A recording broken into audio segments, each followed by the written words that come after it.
ஒரு பெரிய தோட்டத்துல ஒரு உயரமான ஆப்பிள் மரம் இருந்துச்சு.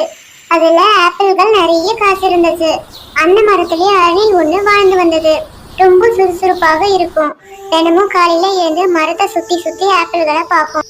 அப்போ தரையில ஒரு பெரிய சிவப்பு ஆப்பிள் விழுந்திருந்ததை பார்த்துச்சு. எவ்வளவு பெரிய அழகான ஆப்பிள்! என்ன இது? இதுக்குள்ள ஒரு ஓட்டை இருக்கு. இதுக்குள்ள புழு இருக்கு. ஏய் புழுவே, நீ ஏன் இந்த ஆப்பிள் உள்ள இருக்க? இது என்னோட உணவு, நான் தர மாட்டேன்.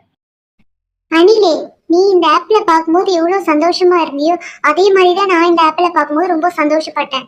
நான் உள்ள இருந்திருந்தா இந்த ஆப்பிள நீ எடுத்துட்டு போயிருக்க மாட்டேன். இப்போ நீ எடுத்துக்கோ. ஓ, அப்படின்னா நீ இந்த பழத்தோட டேஸ்ட்னால தான் உள்ளவே இருந்தியா? ஆமா, இப்ப எனக்கு வயிறு ஃபுல்லாயிடுச்சு. இப்ப நீயே எடுத்துக்கோ. இது போல அணில் மற்ற நண்பர்களுடன் பகிர்ந்து உண்ண ஆரம்பித்தது.